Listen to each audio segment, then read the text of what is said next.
Value zone hyper mart Nandamuri Balakrishna గారిచే November 28న నాచారంలో గొప్ప ప్రారంభం. నమస్తే రమ్మగారు. నమస్తే జయ. పోలి పాడ్యం ఉంది కదా రమ్మగారు, ఈ పాడ్యంకి సంబంధించి మనం ప్రతి సంవత్సరం మాట్లాడుకుంటాము, ఇంకొకసారి చెప్పుకుందామండి. కార్తీక పురాణం 30 రోజులు పూర్తి చేశాక అప్పుడప్పుడు ఏమవుతుందంటే అమావాస్య సగపడి ఉండి పాడ్యం ఆ రోజే వచ్చేసి అవాళ్లే దీపాలు ఏమో గందరగోళంగా అయ్యేది. నిరుడు ముందరేడు హైరాన్ అయింది. ఈసారి అట్లా కాదు, 30 రోజులు పూర్తయ్యాక పాడ్యం వచ్చింది హాయిగా. పోలి పాడ్యం ఈ 30 రోజులు దీపారాధన చేసేసి అమావాస్య నాడు కూడా దీపారాధన చేసుకున్నాక పాడ్యమి నాడు అంటే మార్గశిర శుద్ధ పాడ్యమి రోజున జ్వాలా తోరణంలాగా, అంటే ఈ పైనండే తోరణం కాకుండా దీపమాలికల్ని నీళ్లలో వదిలిపెట్టడం. నీటిలో వదులుతారు. అమావాస్య నాడే వదిలేవాళ్ళు బోళ్ళంతమంది కనపడతారమ్మా. అమావాస్య నాడు దీపాలు వదిలేసి పోలిపాడ్యమి నాడు కూడా దీపాలు వదిలేవాళ్ళు ఇంకొంతమంది కనిపిస్తారు. మీరు అమావాస్య నాడు పాడ్యమి నాడు ఏ రోజు కుదిరితే ఆ రోజు ప్రవాహంలో వదలాలి. మన ఇంట్లోనే టబ్బు పెట్టుకుని టబ్బులో దీపాలు సూక్ష్మంలో మోక్షం అని చేస్తారు. కానీ ఏమోనమ్మా, ఏమో దానికోసం ప్రత్యేకంగా ఎక్కడైనా పరివాహక జలాలు ఉంటే అక్కడికి వెళ్ళండి. ఈ ఏడాది కాకపోతే వచ్చే ఏడాది పై ఏడాది నాకు మళ్ళీ అనుకోండి కావేరీ స్నానం అనుకుంటాను నేను. ఆ కావేరీ ససేమిరా కుదరదు, ఎప్పుడు కుదరదు నాకు. 5 సంవత్సరాలు కార్తీక పురాణం మొదలుపెట్టిన రోజు నుంచి ఈ సంవత్సరమైనా నేను కావేరీ స్నానం చేయాలి. టైం రావాలి గారు, రంగనాథుడు పిలవాలి మన్ని, అంతే కదా. ఆయన ఎప్పుడు పిలుస్తాడో చూడాలి. పిలిస్తే కావేరీ స్నానం చేయటం. నదీ స్నానం నీళ్ళల్లో ఇంకేం చేస్తాం, సూక్ష్మంలో మోక్షం అని మన దగ్గరే ఒక టబ్బు ఏదో పెట్టుకుని ఆ టబ్బులో దీపాలు వదిలిపెడతారు. ఈ అరటి డిప్పల్ని, అరటి దొన్నెలు ఉంటాయి కదా మన కాండం తాలూకు దొన్నె, దాంట్లో ఏదైనా పదునైన చిన్న క్యాప్ తోటి ఇట్లా చేస్తే గుండ్రంగా లేచి వస్తుంది. అవును. ఈ గ్యాపుల్లో ఆవు నెత్తుతో ముంచిన కుంభవత్తుల్ని, పువ్వొత్తులు అంటాం కదా, అవును, వాటిని పెట్టి వెలిగించి నీళ్ళల్లో వదిలిపెట్టి దండం పెట్టుకోవటం. ఆ దీపానికి ఒక బొట్టు కాటుగా పెట్టడం, కాటుక కదలే పసుపు బొట్టు పెట్టడం, 2 అక్షింతలు 2 పువ్వులు పెట్టి నీటిలో వదిలిపెట్టడం. ఈ పోలి పాడ్యమికి ప్రత్యేకంగా పోలి స్వర్గారోహణ కథ చెప్తారు. ఈ పోలి స్వర్గారోహణ కథ ఎందుకు చెప్పబడుతుందో విన్నాం. ముందు మనం మాయలో చిక్కుకుని ఉంటాం జయ. దేవుడని, పూజని, పునస్కారం అని, ఇది మంచి రోజులని, ఇది నదీ స్నానం అని యావగా ఉంటుంది ఎవరికైనా, అందరికీ ఉంటుంది. దాంతోపాటు సంసార తాపత్రయం ఒకటి ఉంటుంది. ఇల్లని, వాకిలని, పొయ్యి మీద పాలని, పిల్లల స్కూల్ అని, మొగుడు క్యాంప్ అని, మధ్యలో మగవాళ్ళ తాలూకు వాంటింగ్స్ అని ఇవి ఉంటాయి. మగవాళ్ళకి ఉంటాయి, ఆడవాళ్ళకి ఉంటాయి. వీటితో పాటు వాళ్ళు కొత్త చీర కట్టుకున్నారు, వీళ్ళు ముత్యాలు నగేసుకున్నారు, వాళ్ళు పువ్వులు బోళ్ళని చేశారు, వాళ్ళు బ్రహ్మాండంగా చేసుకున్నారు, వాళ్ళు 100 దీపాలు వెలిగించారు, నేను 10 వెలిగించా. ఈ చింతలు కూడా ఉంటాయి. మాయలో చిక్కుకుపోయి ఉంటాం. ఓకే. ఒక్కరోజైనా ఈ కార్తీక 30 రోజుల్లో కనీసం ఆఖరి రోజైనా మాయని తొలగించుకుని భగవంతుడి పైన ఆయన మీద తదేక దృష్టితోటి భగవదారాధన మాత్రమే చేయటానికైనా ఈ రోజును వాడుకోండి అని చెప్పడానికే ఈ పాడ్యమిని కలిపారు ఇందులో. మనకి ఈ తాపత్రయాలు లేని వాళ్ళు ఎవరుంటారో ఒకళ్ళ పేరు చెప్పు. అస్సలు మనం కూడా లేము అందులో. ఎంత ప్రవచనాలు చెప్పినా, కార్తీక పురాణం చెప్పినా అన్యమనస్కంగా ఉంటుంది మనసు, అంతే. అలా సంసారమాయ విష్ణుమాయలో చిక్కుకునే ఉంటాం మనం. మాయని తొలగదీసుకుని అసలు రహస్యాన్ని, అసలు విషయాన్ని, చిదంబర రహస్యాన్ని తెలుసుకోగలిగటమే కష్టము. దానికోసం ఏటా వచ్చే కార్తీక మాసము దాని పక్కనే పోలిపాడ్యమి వస్తుంది. 30 రోజులు ఏదో రకంగా ఏడ్చావు, ఈ ఒక్కరోజునే సజావైగా ఏడవండి అని చెప్పటం అన్నమాట. ఎలాగోలా చేసాం. పొద్దున్నే రోజు లేస్తూ పక్కనున్న వాళ్ళు విసుక్కుని, పిల్లలు విసుక్కుని, మనకే అబ్బా చేత కావట్లేదు దేవుడా, కార్తీక మాసం ఇంకా ఎన్నాళ్ళు ఉంది అని డేట్లు లెక్క పెట్టుకుని చేయము. అవునండి. అమ్మో ఇంత చల్లగా ఉన్నాయి, వాచ్మెన్ చచ్చిన వాడు ఇలా చేశాడని ఆయన ఎవరో తిట్టడం, మనం తిట్టుకుంటాం. వేడి నీళ్ళు పోసుకోలేకపోతున్నాం అని బాధగా ఉంటుంది. చన్నీళ్ళు పోసుకోలేకపోతాం. గుడికి వాళ్ళు ఎవరైనా ముందు వెళ్ళిపోతారేమో అనిపిస్తుంది. ఎవరో ముందొచ్చి దీపాలు పెట్టేసరికి దొంగ మహాలు నిద్రలు పోవో ఏమిటో ఇవి అని వాళ్ళెవరినో తిడతాం. అంతే. ఇవి ఏవీ లేకుండా నిర్మల చిత్తంతో భగవంతుణ్ణి ఈ ఆఖరి దీపంతో ఆరాధించండి. కార్తీక దామోదర ప్రీత్యర్థం. పోలి కథ కూడా మాయకి సంబంధించిన కథే చెప్తారు. కృష్ణా జిల్లాలో, కృష్ణా తీరంలో, నదీ తీరం బాదర అనే ఒక గ్రామం ఉండేదట. ఈ బాదర గ్రామంలో పోతడు అనే ఒక చాకలాయన గురించి చెప్తారు. ఆయనకి మాలి అనే ఒక భార్య, 4 కుమారులు ఉన్నారు. పోతడు మంచివాడు, ఊరి వాళ్ళ బట్టలు అందరి మురికి పోగొట్టేవాడు, కానీ తన ఇంట్లో పేరుకుంటున్న మురికిని పోగొట్టలేకపోయాడు. తన భార్య మహాగయ్యాళి ఆ మాలి. ఈవిడ 4 కుమారులకి వివాహాలు చేశారు సరైన సమయంలోనే. పిల్లలు కాస్త యుక్త వయసుకు లేక పెళ్ళిళ్ళు చేస్తే మొదటి 3 కోడళ్ళు గయ్యాలి వాళ్ళే అత్తగారిలాగా ఒకళ్ళ మీద ఒకళ్ళకి చెప్పుకుంటూ ఉండటము, డివైడ్ అండ్ రూల్ చేయటము, నువ్వెంతని నేనెంతని మాట్లాడుకోవటాలు ఇవన్నీ ఉన్నాయి. ఆఖరి కోడలైన పోలి చాలా బుద్ధిమంతురాలు, భగవంతుడి మీద చిత్తను నిలపగలిగేది, భర్తతో ప్రేమగా ఆపేక్షగా, వివాహితకి భర్తే దైవం లాంటి భావాల్లో ఉండేది. ఏ జాతైనా అంతే. మొగుడికి ఇష్టమయ్యేదిగా వండి పెట్టడం, అతను చెప్పిన మాట వినటం, అతను ఏదైనా ఒకటి అనుకుంటే దాని ప్రకారం పనిచేయటం, అతను సమయానుకూలంగా తన పనులను సర్దుకోవటం, ఇంతే చాలమ్మా. పూజ చేయాలి ఆ మొగుళ్ళకి, అదే కదా, ఏమక్కర్లా, ఇదే చేయాలి. అనుకూల దాంపత్యం అంటే ఇదే. వీళ్ళు బాగా చూస్తున్నారు, అవతల వాళ్ళు కూడా బాగా ఉంటారు. అయినా ఉండని దౌర్భాగ్యులు కొంతమంది ఉంటాయి కొన్ని జాతులు, దానికి మనం ఏం చేయలేం. కానీ మనం బాగా ఉంటే అవతల వాళ్ళు బాగా ఉండటం మనకు తెలుసు కదా, సహజంగా చూస్తాం. అయితే ఏమైంది, ఈ పై 3 కోడళ్ళు అత్తగారు ఏకమయ్యి ఈ పోలిని నానా హింస పెట్టేవారు. అంటే ఉందని, అనకపోతే అనలేదని, నుంచుంటే నుంచుందని, నుంచోకపోతే నుంచోలేదని, ఇట్లా ఎంతసేపు ఏదో ఒక తగాదా పెట్టేవాళ్ళు, ఎక్కిరిచ్చేవారు, హేళన చేసేవాళ్ళు. దీనికి పూజ, దీనికి భక్తి అని ఎక్కిరిచ్చేవాళ్ళు. ఆ మొగుడు రాగానే వాడితోటి బాగుండేందుకు అవకాశం ఇవ్వకుండా, మీ ఆవిడ ఏం చేస్తుందో తెలుసా, పొద్దున్నుంచి ఒకే పని చేస్తోందంటే ఏమే అని వాడు చెంపకాయ కొట్టేవాడు, కొట్టించేవాళ్ళు. అయినా అమ్మాయి భర్తతో బాగానే ఉండేది. 4 అలాంటి వాళ్ళే. తల్లి అంతే, 3 తోడుకోడళ్ళు అంతే. కొంతకాలానికి కార్తీక మాసం వచ్చింది.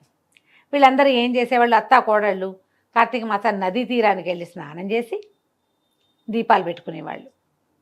ఆ పిల్లకి, ఆఖరి పిల్లకి అన్ని ఇంటి పనులన్నీ అప్పచెప్పేవాళ్ళు. పాలు తీయటం, పాలు కాగబెట్టడం, పొద్దున్నే దాలి వెలిగించడం, అవన్నీ పనులు కదా ఇళ్లలో. పొయ్యి మీద అన్నం పడేయటం, ఇవన్నీ చేసి.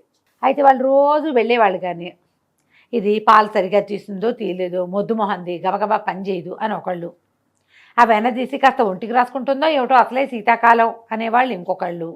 అన్యాయంగా మాట్లాడతారు అంతే. కొంతమంది మనుషులు అలాగే ఉంటారు. అమ్మేసుకుంటోందేమోనని, ఏదైనా దుత్తలు పడేసిందేమో, అన్నం మనం చెప్పిందంతా వండిందో లేదో, అన్నం చిమడబెట్టిందో ఏమిటో, ఆ కూర దానికి చేయటం రాదు, కూర చెప్పామో సరిగ్గా చేస్తుందో చేయదు, ఇట్లాంటి భావాలతోటే స్నానాలు చేసేవాళ్ళు, దీపాలు పెట్టేవాళ్ళు. ఎవరికైనా చెప్పేటప్పుడు ఉందిగా మాకు మారేమా, పని పాట రాదు, మొద్దు అని దాన్ని ఏదో ఒకటని ఎవరికో చెప్పేవాళ్ళు. ఈ పిల్ల ఇంట్లో పనులు చేసుకునేది. 1 రోజులు గడిచింది. ఒక్కరోజు కూడా కార్తీక దీపమే పెట్టలేకపోయింది. ఇంట్లోనే స్నానం చేయాల్సి వచ్చేది.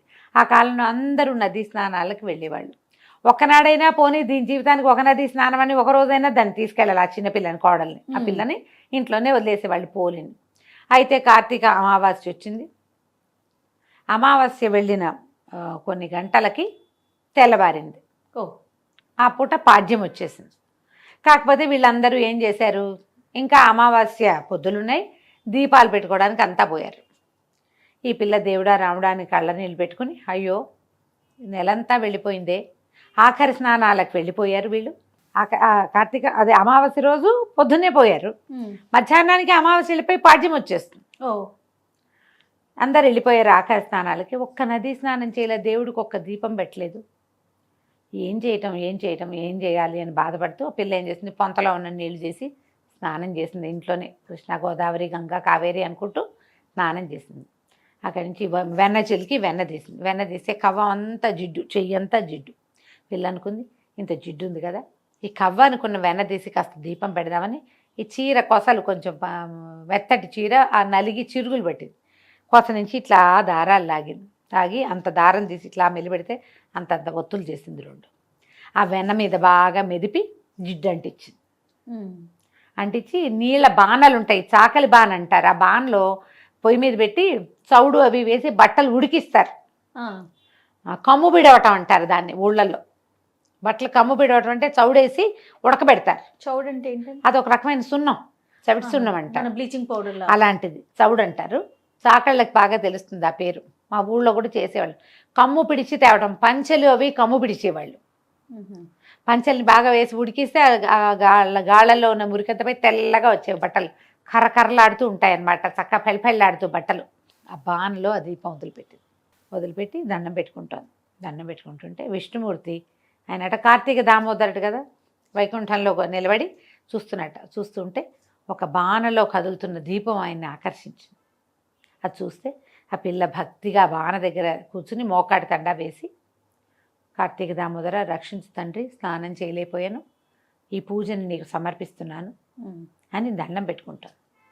ఆయనకి ఎంత నచ్చిందంటే, ఇది కదా భక్తి అని సుశీలుడు పుణ్యశీలుడు అని ఈయన దగ్గర ఈ వీళ్ళున్నారు పార్షదులు, సుశీలుని పిలిచి భూలోకంలోకి వెళ్ళి ఆ దీపం విడిచిన పోలిని తీసుకురా అని చెప్పాడు. అక్కడి నుంచి దివ్య విమానం వచ్చేసింది. రావటం, ఈ అమ్మాయి పోలిని రెక్కబట్టి లేవదీసి విమానంలో కూర్చోబెట్టుకున్నారు. విమానం వెళ్తుంది. ఈ కార్తీక మాసం అంతా స్నానాలు చేశారు. నది తీరాలు ఉన్నారు. నదీ తీరాలకు వెళ్ళే వాళ్ళందరూ భక్తులు కాదమ్మా. అంతే కదా రమ్మగారు. కార్తీక స్నానం సరదాగా చేసే వాళ్ళు ఉంటారు. ఫ్రెండ్స్ అందరూ వెళ్తున్నారని వెళ్ళేవాళ్ళు. అక్కడ ఏం వింతలు దొరుకుతాయో చూద్దాం అనుకునేవాళ్ళు. చాలామంది ఆడవాళ్ళు వస్తారు, కలర్ఫుల్గా ఉంటుందని చూసే మొహాలు కూడా వెళ్తాయి కొన్ని. అవును. ఆ ఉన్న జనమంతా చూస్తున్నారు పైకి. విమానం వెళ్తుంది, దివ్య విమానం. ఆ లోపల కూర్చున్న పాచీర కట్టుకుని ఉన్న పోలిని అప్సరోగణం సేవిస్తున్నారు, వింజామరలు విసురుతున్నారు. అందరే పోలి పోలి పోతాడు కోడలు, ఆఖరి పిల్ల పోలి స్వర్గారోహణ వెళ్ళిపోతుంది, దాని విమానం ఎక్కుతుందంటే కోడళ్ళు ఆశ్చర్యపోయారు. అయ్యి బాబా ఇదేంటి ఇది వెళ్ళిపోతుందని పరిగెత్తుకుంటూ వెళ్ళి అత్తగారు వెళ్ళి పోలి కాళ్ళు పట్టుకుంటారు. ఆ పోలి కాళ్ళు వేళ్లాడేసుకుని కూర్చుందిట విమానంలో ఓ బయటకి కాళ్ళు పట్టుకుంది. అత్తగారి కాళ్ళు పెద్ద కోడలు, పెద్ద కోడలి కాళ్ళని రెండో కోడలు, రెండో కోడలి కాళ్ళని మూడో కోడలు పుచ్చుకుని వేళ్లాడుతూ వెళ్ళారు. అక్కడ కూడా వదల పైకి వెళ్ళేసరికల్లా ఆ సుశీలుడు అన్నట్ట, మీరెవరు, మీకు మాతో పాటు వచ్చే అర్హత లేదు, పొండి పొండి వదిలేయండి చేతులు అన్నట్టు. అనేసరికి అత్తగారు అందుట, ఇది నా కోడలు, నా చిన్న కోడలు, నా చిన్న కోడలికి నీతో పాటు విమానం ఎక్కే అర్హత వస్తే మాకు రాదా, మమ్మల్ని కూడా తీసుకెళ్ళు అన్నదిట. అనేసరికి సుశీలుడు అన్నట్ట, నదీ స్నానం చేస్తూ కూడా కోడల్ని శాపనార్థాలు పెట్టావు కదా నువ్వు, దీపం పెడుతూ ఒక మంచి ముక్కాడేవా, దీపాలు పెడుతూ ఇతరులతో మాట్లాడారు, కుండాలు చెప్పారు, నేరారోపణ చేశారు, ఇతరుల తప్పులని ఎవరికైనా చెప్పేవాళ్ళు, తప్పులని క్షమించలేని వాళ్ళు, దీపారాధన చేస్తూ మాట్లాడేవాళ్ళు, నదీ స్నానం చేస్తూ కొండేలు చెప్పే వాళ్ళకి స్వర్గార్హత లేదు అని చెప్పి లోపల ఒక కత్తి తీసి ఆ చేతుల మీద కొట్టేసేట, ఆ మాలి చేతి మీద కొట్టేశారు. వాళ్ళకే ఉమ్మని అడుచు అత్తగారు కాళ్ళు వదిలేసింది కోడలివి, మొత్తం అందరూ పడిపోయారు ఢమామని కిందకి, గుంపంతా కింద పడిపోయింది. జనాలంతా చూస్తూ ఉండగానే ఎత్తి తడుముకున్నారు. వీళ్ళు లేచి పోలిని మాత్రం చక్కగా స్వర్గారోహణ చేయించేశారు. ఆ అమ్మాయి సశరీరంగానే విష్ణు సాయుధ్యాన్ని పొందింది. ఈ కథను చెప్పుకుని నీళ్ళలో దీపాలు విడిచిపెట్టండి. దీనికి ముందు ఏం పూజ చేయాలి అందరూ అడుగుతారు. మీరు విష్ణు పూజ చేస్తూ ఉంటే విష్ణుమూర్తికి పూజ, దీపాలు పెద్దగా పూజ పునస్కారం రావండి, మామూలుగా పెట్టిన దేవుడికి దీపాలు పువ్వులు పెట్టండి, చక్కగా దీపము ధూపము పెట్టండి, 4 అరటిపళ్ళు, 2 కొబ్బరికాయలు, 4 లెక్క కాదు క్యాజువల్గా చెప్తున్నా, పళ్ళు కొబ్బరికాయ అవి నివేదన చేయండి, దీపాలు పెట్టుకోండి ఇంట్లో. తర్వాత నీళ్ళలో దీపాన్ని వదిలిపెట్టండి. విష్ణువారాధన చేసేవాళ్ళు విష్ణువారాధన, శివారాధన చేసేవాళ్ళు శివారాధన. ఏం కాదు రోజువారీ మేము ఊరికే దీపం పెట్టుకుంటాం, అవి కూడా పెట్టుకోండి. పెట్టుకోవటం, ఈ దీపాన్ని నీటిలో వదిలిపెట్టి ఈ కథని చదువుకుని విని 2 అక్షంతలు దేవుడి మీద వేసి మీ మీద వేసుకోండి. పోలి స్వర్గారోహణ కథ పూర్తవుతుంది. దీపాలు నీళ్లలో విడవటంతో కార్తీక మాసాన్ని పూర్తిగా సుసంపన్నం చేసుకుంటాం. ఈ 30 రోజుల్లో చేయలేని వాళ్ళందరూ కూడా ఈ చివరి రోజున చేసినా కూడా మీకు పూర్తి కార్తీకాన్ని ఆచరించిన ఫలితం లభిస్తుంది. ఏకైక రూలు, ఇతరులని నిందించవద్దు. దీపారాధన చేసేటప్పుడు కానీ, దైవారాధన చేసేటప్పుడు కానీ, స్నానం చేసేటప్పుడు కానీ మాట్లాడవద్దు. నమస్కారం చేసుకోండి, అయిపోతుంది. ఏదైనా ఇబ్బంది కనుక అలా అనిపిస్తే రమ్మగారు, పీరియడ్స్ వస్తే వచ్చే సంవత్సరం చేసుకుందరు కానమ్మా, ఏం కొంప మునక లేదు. పీరియడ్లో ఉన్నా చెయ్యండి, ఇలాంటివి నేను చెప్పను. నమస్తే రమ్మగారు. నమస్తే జయ.